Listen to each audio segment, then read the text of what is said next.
At 9:17 a.m. on January 22, 1943, Second Lieutenant John George crouched inside the shattered remains of a Japanese bunker west of Point Cruz, staring through a scope his fellow officers had mocked for 6 straight weeks. 240 yards away, a banyan tree loomed, the spot he'd been studying all morning.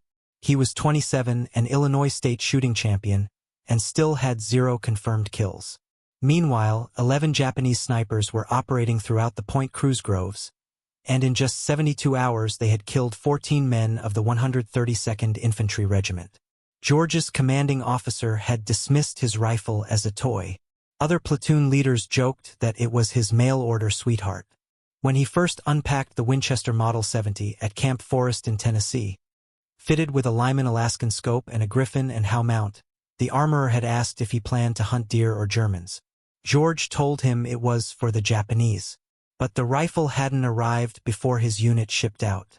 While other soldiers spent the voyage to Guadalcanal cleaning their garrons, George's rifle sat in a warehouse back in Illinois.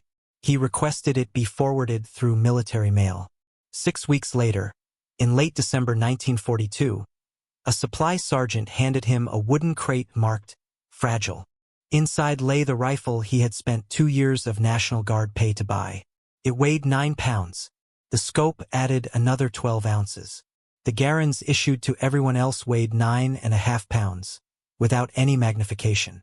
George's Winchester was a bolt-action with a 5-round magazine. The Garand was semi-automatic with 8 rounds. Captain Morris ordered him to leave the sporting rifle in his tent and carry a real weapon. George carried it anyway. The 132nd Infantry had relieved the Marines on Guadalcanal in late December 1942. The Marines had been fighting since August. They had taken Henderson Field and held it, but they had not taken Mount Austin, nor cleared the Japanese from the coastal groves west of the Matanico River. Mount Austin rose 1,514 feet, and the Japanese called their defensive position there the Gifu, 500 men inside 47 bunkers. George's battalion attacked on December 17th. For 16 days they fought, losing 34 men killed and 279 wounded before finally taking the western slope on January 2nd. During all of it, George had fired his Winchester exactly 0 times in combat. Point Cruz was different. No bunkers, no fixed positions. Only Japanese soldiers who had fallen back from Henderson Field and dug into the enormous coastal trees. Some of them were snipers with scoped Arisaka Type 99s. They knew the jungle. They knew patience. On January 19th, a sniper killed Corporal Davis as he filled canteens at a creek. On January 20th, another sniper killed 2 men from L Company during a patrol. On January 21st, 3 more soldiers died. One shot through the neck from a tree the patrol had passed twice without noticing anything. That night, the battalion commander summoned George. The Japanese snipers were killing his men faster than malaria, and he needed someone who could shoot. He wanted to know whether that mail-order rifle could actually do anything. George explained his background. Illinois state champion at 1,000 yards in 1939. At age 23, the youngest winner in state history. 6-inch groups at 600 yards with iron sights.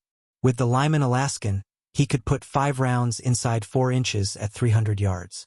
The commander gave him until morning to prove it.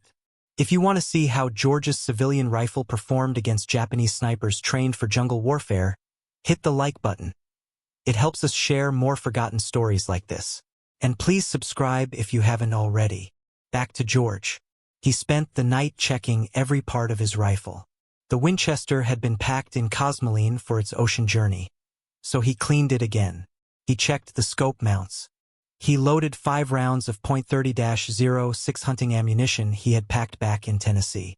It was the same military ball cartridge the Garand used. At dawn on January 22nd, George moved into a Japanese bunker his battalion had captured 3 days earlier. The position overlooked the coconut groves west of Point Cruz. Intelligence reports said Japanese snipers operated from the massive banyan trees in the area, giants that could reach 90 feet in height with trunks 8 feet thick. A sniper could climb one before dawn and remain hidden there the entire day.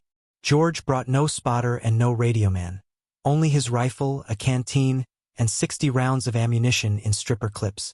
He settled into the bunker and scanned the trees through his scope. The Lyman Alaskan had 2.5 power magnification. Not much, but enough to catch small movements invisible to the naked eye. The jungle was never silent. Birds, insects, distant artillery. George had learned to tune it all out and focus on movement. He worked the scope slowly across the tree line, left to right, top to bottom. At 9:17 he saw it. A branch moved.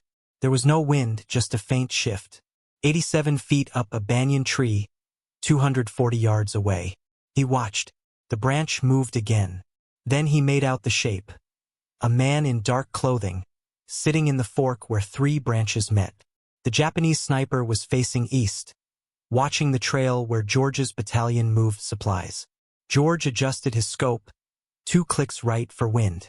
He slowed his breathing. The Winchester's trigger was glass smooth, 3.5 pounds. He had spent hours tuning it at Camp Perry before the war. Now he would learn whether a civilian target rifle could kill someone trained to kill him first. He squeezed the trigger. The rifle kicked. The gunshot cracked through the jungle.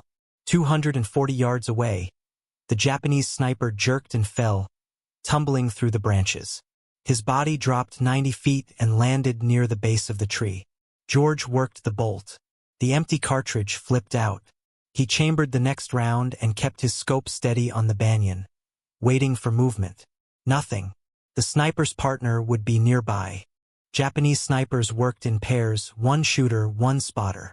If George had just killed the shooter, the spotter was either in that same banyan or somewhere in the nearby trees. He scanned the surrounding banyans carefully. With only 2.5 power magnification, the scope forced him to search slowly.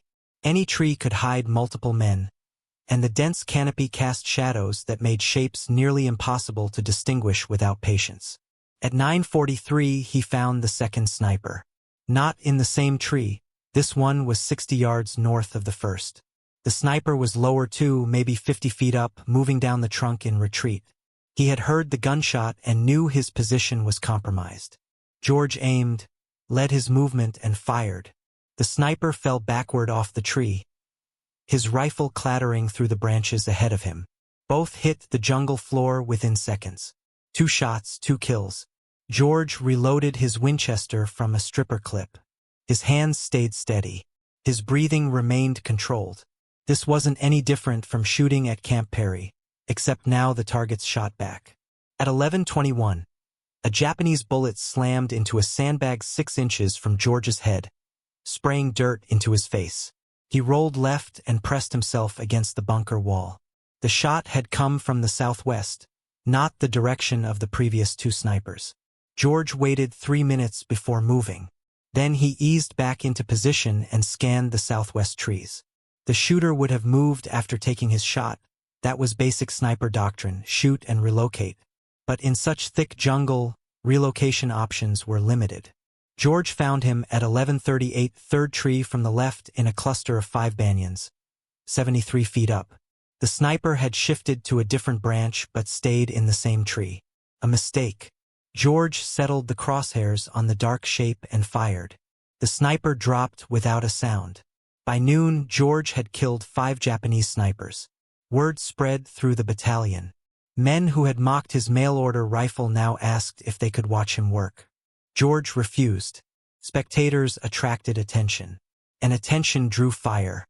After the 5th kill, the Japanese adapted. They stopped moving during daylight. George spent the afternoon scanning tree after tree, seeing nothing.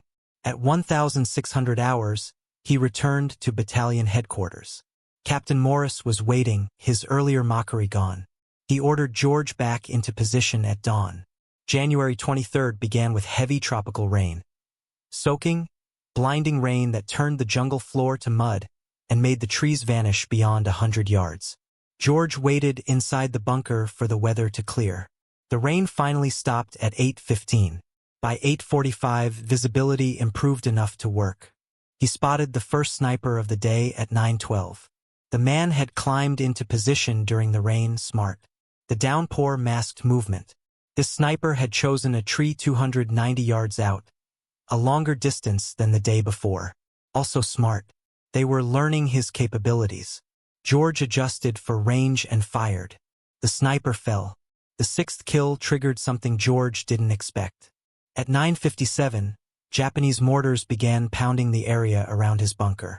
They had triangulated his position from muzzle flash or sound. The first rounds landed 40 yards short. The second landed 20 yards short. The third would hit the bunker. George grabbed his rifle and ran. He sprinted north along the tree line and dove into a shell crater.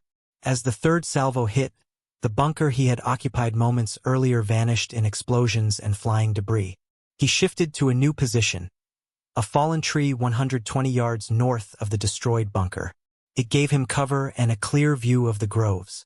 George settled in and resumed observation. That afternoon, the Japanese sent more snipers. They knew George was hunting them. Now they were hunting him too. The dynamic had changed. This wasn't target shooting anymore. This was a duel. At 14:23, George killed his seventh sniper. At 15:41, he killed his eighth. This one perched 94 feet up a banyan. Good concealment, but the height created a silhouette when the sun angle changed. At 1,700 hours, Captain Morris sent a runner to bring him back. George had been in position for 9 hours. Morris wanted numbers. George reported 8 confirmed kills over 2 days. 12 rounds fired, 8 hits, for misses. Morris assigned him to resume sniper operations at dawn on January 24th. That night, George cleaned his Winchester and considered the math. 11 Japanese snipers were operating in the Point Cruz groves. 8 were dead. 3 remained. Those 3 would be the best, the ones who had survived the longest. And now they knew exactly what George looked like and what rifle he carried. George loaded his Winchester with 5 fresh rounds and tried to sleep. At 3 o'clock, he gave up and sat in his tent with the rifle across his lap. Rain started again at 4:15. By 5:30, it was heavy enough to delay dawn operations. He used the time to move to a new position. Not the bunker, not the fallen tree, somewhere unexpected. He chose a spot 70 yards south of his old position, a cluster of large rocks the Marines had used as a machine gun nest back in December. The rocks offered excellent cover and overlapping fields of fire into the groves. George settled in and waited for the rain to ease. At 7:43, the rain faded to a drizzle. Visibility returned. George began scanning the trees. At 8:17 on January 24th, he found sniper number 9. The Japanese soldier was in a palm tree 190 yards away, low, only 40 feet up. Unusual. Most snipers climbed high for better sightlines. This one chose concealment over elevation. The palm fronds created a natural hide invisible from ground level. But George wasn't on ground level. He was elevated on the rocks, giving him a downward angle into the fronds. He could see the dark shape of the sniper's head and shoulders. George aimed, controlled his breathing, and began to squeeze the trigger. Then he stopped. Something was off. Too obvious. Too easy. He had been hunting snipers for 3 days and had killed 8. The remaining 3 would not make beginner mistakes. They would not position themselves where an elevated shooter could spot them, unless it was bait. George lowered his rifle and scanned the surrounding trees.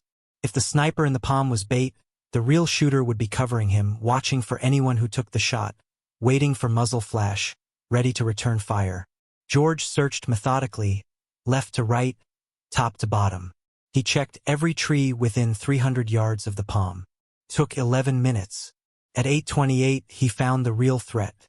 A banyan tree 80 yards northwest of the palm, 91 feet up. The Japanese sniper was positioned in a perfect hide. Branches and vines concealed him from 3 sides. He had a clear line of sight to George's old position at the fallen tree.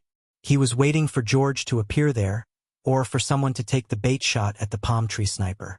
George faced 2 problems. First, the real sniper was watching the wrong location. If George fired at him, the sound would reveal where he truly was. The sniper would relocate before George could work the bolt and chamber a second round. Second, if George did nothing, the sniper would eventually realize he wasn't at the fallen tree and start searching for him. George chose to use their own bait against them.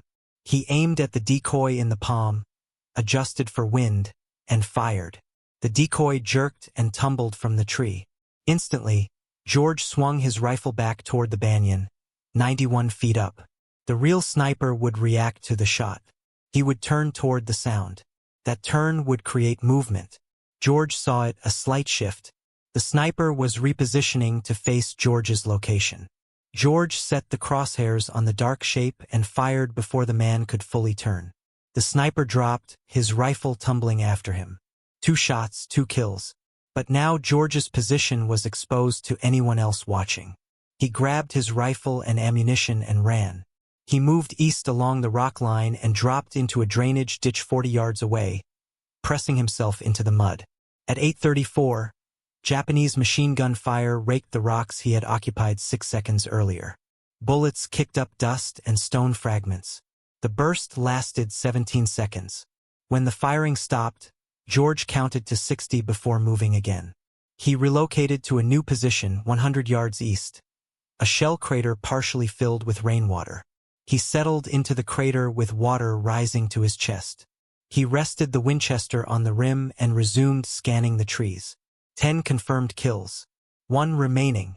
The 11th sniper would be the best, the smartest, the most experienced. He had watched 10 of his comrades die over 3 days. He knew George's tactics. He knew George's rifle. He knew roughly where George was. And somewhere in those trees he was watching, waiting, planning. George swept the jungle through his scope. The Lyman Alaskan magnification revealed distant shapes, but didn't identify them. Every dark form could be a branch or a man. He had to study each one carefully. At 9:47, he realized his mistake. The 11th sniper wasn't in the trees. He was on the ground, closing in on George's position. George noticed movement at the edge of his vision, 60 yards south, low to the ground. A shape sliding through the undergrowth along the tree line. The sniper was using jungle vegetation, ferns, vines, fallen branches, for cover, crawling toward George's last known position at the rocks. George stayed motionless in the water-filled crater. His Winchester was already shouldered. His breathing stayed steady, but the angle was wrong. The crater rim blocked his view. To take the shot, he would have to rise. Rising would expose him. The sniper stopped at 9:52. He had reached a spot 40 yards from the rocks. George watched through the scope as the man scanned the rocks for any sign of movement, any hint of his target. George waited. Patience was the core of sniper work. The discipline to remain still, to let time pass, to wait for the right moment instead of forcing a bad shot. At 9:58, the sniper began moving again. Crawling forward, 35 yards from the rocks. 30. 25. He was approaching from the south side, the same route George had used when fleeing the machine gun fire. George understood the tactic instantly. The sniper had seen the gun attack. He knew George had moved east from the rocks. Now he was tracing the most likely escape route, hunting George the same way George had hunted him. At 10:03, the sniper reached the rocks. He moved into the machine gun nest and took a position facing east, toward the drainage ditch, toward the area where George should have relocated. He was now 38 yards from George's actual position in the flooded crater, but facing the wrong direction. His back was exposed. George had a clean shot. Center mass at 38 yards. Easy even without a scope. But George hesitated. This sniper had survived 10 days of American operations in the Point Cruz groves. He had outlived 10 other snipers, men killed because they slipped. This man would not slip. The position in the rocks was too exposed, too vulnerable. No experienced sniper would stay there for more than a few seconds. It had to be bait, another trap. George kept his scope on the man at the rocks but widened his awareness. If this was a decoy, the real threat would be covering him, somewhere with a clear line of sight on anyone who took the shot. At 10:06, George found it. A second Japanese soldier 70 yards northwest of the rocks behind a fallen tree trunk. He wasn't moving, not repositioning, just watching, waiting. His rifle aimed directly at the drainage ditch where George was supposed to be hiding. 2 men, not 1. The 11th sniper had brought support. Or perhaps this pair were the final 2 snipers, numbers 10 and 11, working together. George made his decision. He couldn't shoot both before they reacted. The bolt-action Winchester demanded time between shots, and that pause would let them locate him and fire back. He needed a different approach. He slowly lowered himself deeper into the crater water. He submerged until only his eyes and the top of his head remained above the surface. He kept the Winchester pointed upward to keep water out of the barrel. Then he waited. At 10:13, the man in the rocks stood. He had spent 10 minutes watching the drainage ditch and seen nothing. He believed George had moved farther east. He turned and signaled to his partner behind the fallen tree. Both men began moving east, parallel to each other, 70 yards apart. They were executing a sweep, planning to flush George out or find his position. George stayed submerged, unmoving. The two Japanese soldiers moved past his crater. They were now between George and the treeline. Their backs were exposed. George rose from the water. Slowly, silently, he brought the Winchester to his shoulder. Water dripped from the barrel, from his uniform, from his face. He aimed at the closer soldier, the one who had been in the rocks, now 42 yards away. George fired. The soldier dropped. George worked the bolt, chambered another round, swung the rifle toward the second soldier behind the fallen tree. The man was turning, raising his rifle. George fired first. The second soldier fell. 11 shots fired over 3 days. 11 Japanese snipers dead. George had cleared the Point Cruz groves of the threat that had killed 14 Americans in 72 hours. But as George climbed out of the crater and retrieved his spent cartridges, he heard a sound that made him freeze. Voices. Japanese voices coming from the treeline. Multiple men moving toward the fallen soldiers. George had killed the snipers, but the snipers had not been working alone. George dropped back into the crater. The water was cold, muddy. He submerged until only his eyes remained above the surface. The Winchester he held vertically to keep the barrel clear. The Japanese voices grew louder. At least 6 men, maybe more. They were moving toward the 2 dead snipers. George heard branches breaking, equipment rattling. These were not snipers. Infantry. A patrol or recovery team sent to collect the bodies. George counted seconds. The voices stopped at the location of the first body 42 yards from his crater. Close enough that he could hear them clearly, even without understanding the words. Then the voices moved to the second body. More conversation, urgent tones. At 10:28, the voices began moving again, not back toward the treeline, toward George's crater. They had found his tracks. Boot prints in the mud leading from the rocks to the crater. George had been careful about noise and movement. He had not been careful about tracks.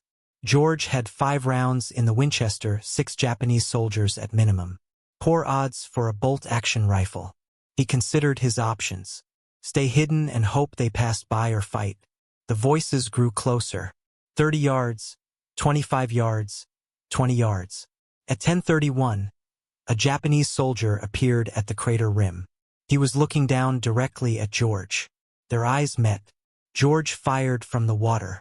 The soldier fell backward. George worked the bolt while still submerged, chambered another round, rose up.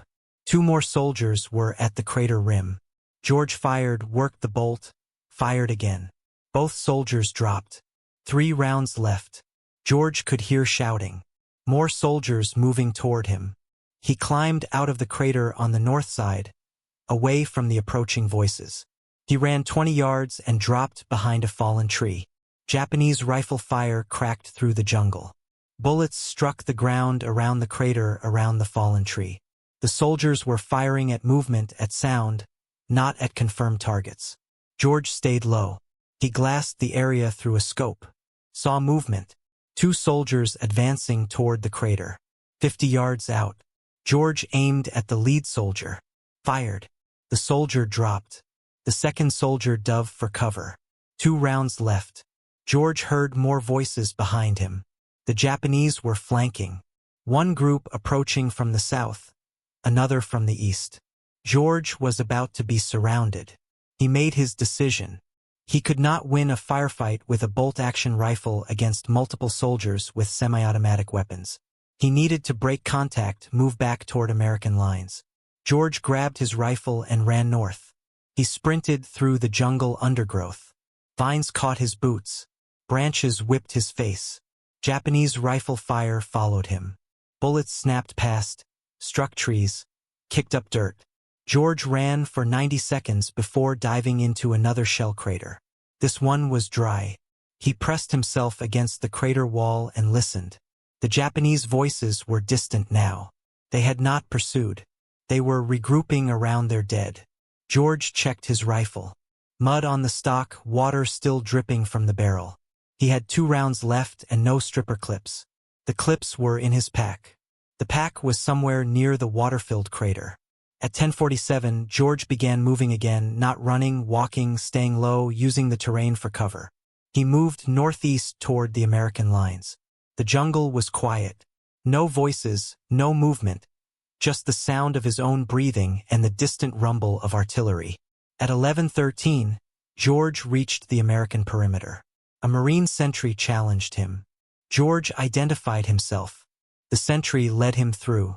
George walked to battalion headquarters and reported to Captain Morris. Morris wanted a full debrief. George provided it. 11 Japanese snipers killed over 4 days. 12 rounds fired against the snipers. 11 hits. Then a firefight with infantry. 3 more kills. 5 total rounds in that engagement.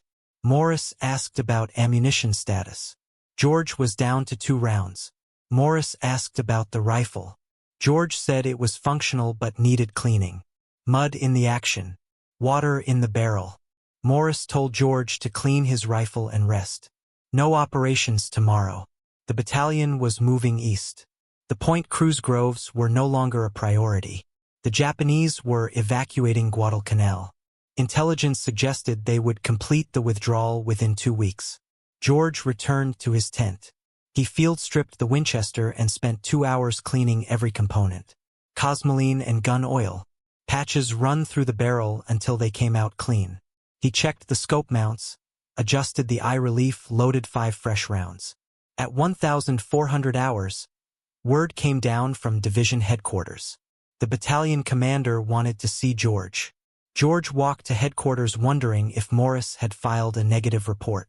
Unauthorized engagement, excessive ammunition expenditure, operating alone without support. Instead, he found Morris and 2 other officers waiting. One of them was Colonel Ferry, the regimental commander. Ferry had one question. Could George train other men to do what he had done? George said he could try, but it would require time and rifles with optics and men who could already shoot.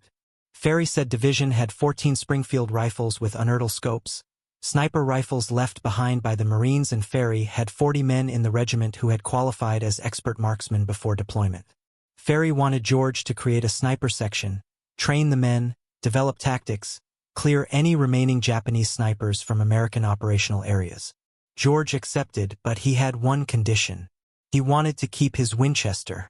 Ferry approved the request. George kept his Winchester Model 70. The 14 Springfield rifles with unertl scopes went to the men George would train.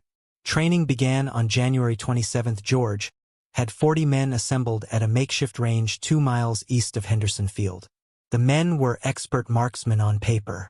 They had qualified with iron sights at ranges up to 500 yards, but none of them had combat experience as snipers. None of them had killed a man from concealment.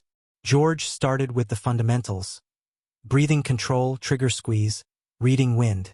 The Springfield rifles weighed 11 pounds with the unertl scopes. Heavier than the Garand, heavier than George's Winchester. The weight made the rifle stable but tiring to hold for extended periods. George taught them to use any available support: rocks, logs, sandbags. The jungle rarely offered perfect shooting positions. Snipers had to adapt to terrain and create stable platforms from whatever materials were available. Range training lasted 3 days. George had the men shoot at stationary targets from 100 to 400 yards, then moving targets, then targets partially concealed by vegetation. By January 30th, 32 of the 40 men could consistently hit man-sized targets at 300 yards under field conditions. George divided them into 16 two-man teams, shooter and spotter. The spotter carried binoculars and a garand. His job was to locate targets and provide security while the shooter engaged. After each kill, the roles could switch. This kept both men proficient and prevented the single point of failure that came from relying on one shooter. On February 1st, George took 4 teams into the field. Their mission was to clear Japanese positions west of the Matanico River. Intelligence indicated small groups of Japanese soldiers were still operating in that area. Not snipers, just infantry stragglers who had not yet evacuated. The 4 teams moved into position at dawn. George paired with a spotter named Corporal Hayes. They set up on high ground overlooking a trail the Japanese had been using for resupply. At 0720, a Japanese soldier appeared on the trail. Hayes confirmed the target through binoculars. George fired. The soldier dropped. George worked the bolt and scanned for additional targets. None appeared. Over the next 6 hours, George's team engaged 7 more Japanese soldiers on that trail. 7 shots, 6 kills, 1 miss due to wind. The other 3 teams reported similar results. 23 Japanese soldiers killed that day. 0 American casualties. The sniper section continued operations through early February. By February 9th, the section had killed 74 Japanese soldiers. The number was conservative, only counted confirmed kills where the body could be observed. The Japanese evacuation accelerated during this period. Destroyers arrived at night to pick up troops from Cape Esperance on the western tip of Guadalcanal. American forces pushed west to interdict the evacuation, but the Japanese fought effective rear guard actions. George's sniper section was tasked with eliminating Japanese soldiers covering the retreat routes. On February 7th, George was operating near the Tanambogo River when a Japanese rifleman shot him. The bullet struck George in the left shoulder. The impact spun him around and knocked him down. Hayes dragged George to cover and called for a corpsman. The wound was serious, but not fatal. The bullet had passed through muscle without hitting bone or major blood vessels. George was evacuated to a field hospital near Henderson Field. Doctors cleaned the wound and sutured it closed. They told George he would recover but needed rest. No combat operations for at least 3 weeks. George spent 2 weeks at the field hospital. During that time, the Japanese completed their evacuation of Guadalcanal. On February 9th, American forces reached Cape Esperance and found it empty. The campaign was over. George's sniper section had operated for 12 days. 74 confirmed kills. 0 friendly casualties during sniper operations. The section was officially recognized by division headquarters. Colonel Ferry recommended George for a Bronze Star. But George's war was not finished. While he recovered at the field hospital, orders came down from Pacific Command. The Army needed experienced combat officers for a new mission. Something in Burma, something classified. George volunteered. By March, George was on a transport ship heading west across the Pacific. His Winchester Model 70 was packed in a waterproof case in the cargo hold. The Lyman Alaskan scope was wrapped in oilcloth. George did not know the details of the Burma mission. He only knew it involved jungle warfare, long-range patrols, operations behind Japanese lines.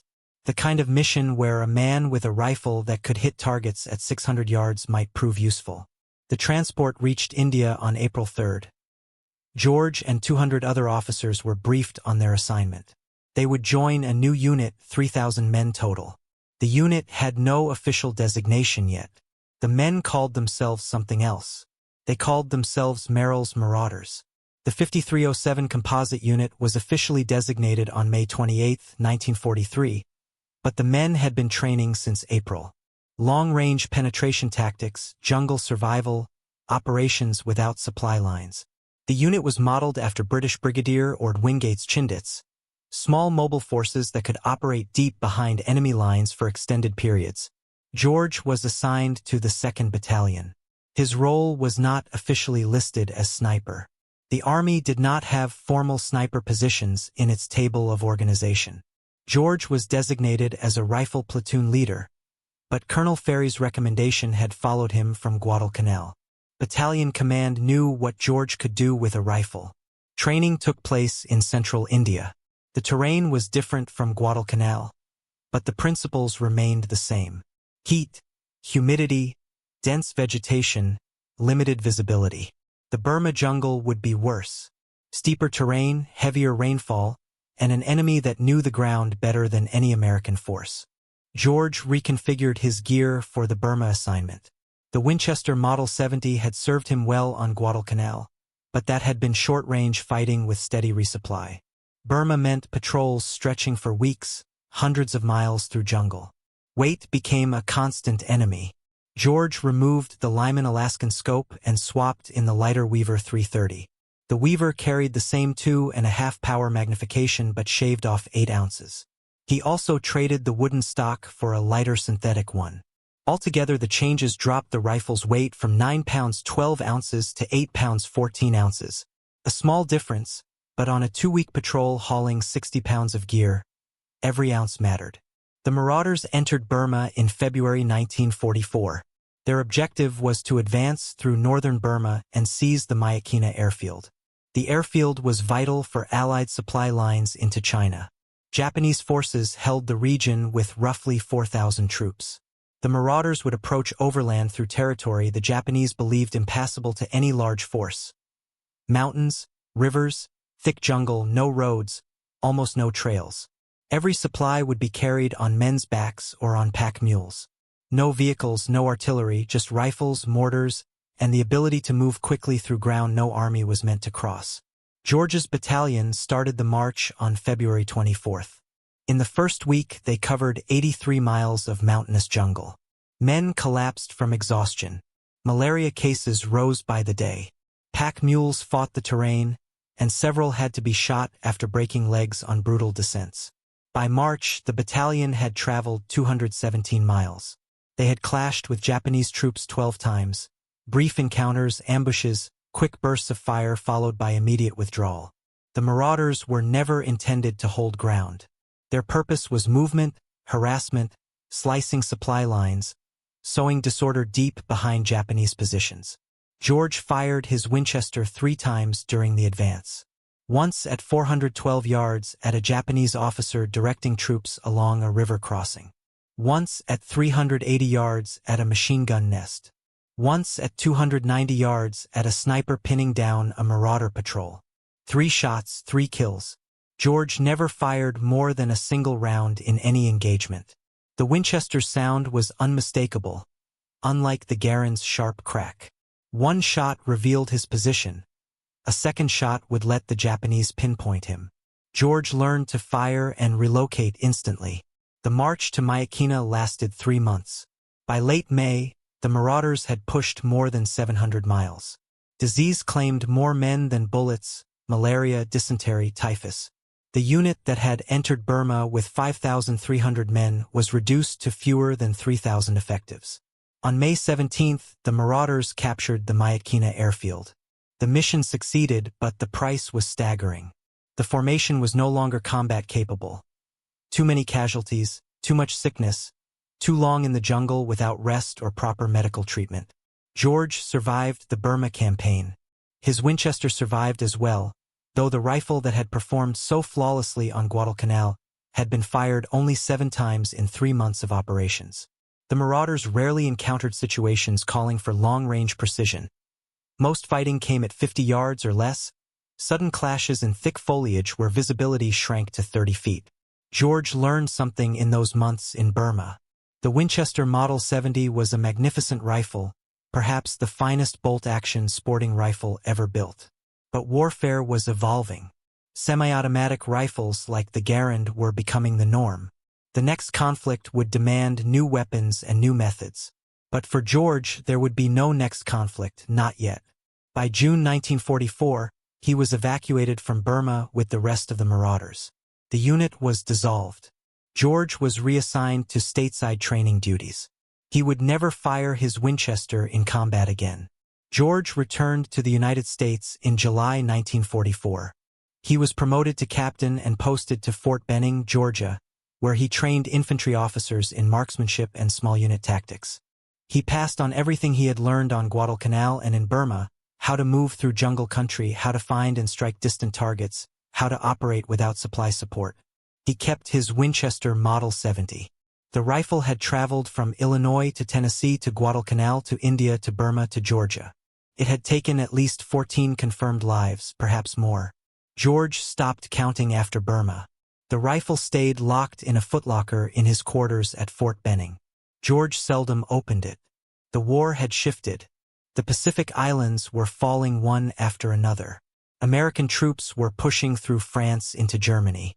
The need for individual marksmen with privately owned rifles was fading. The military was moving toward mass production, interchangeable parts, soldiers equipped and trained identically.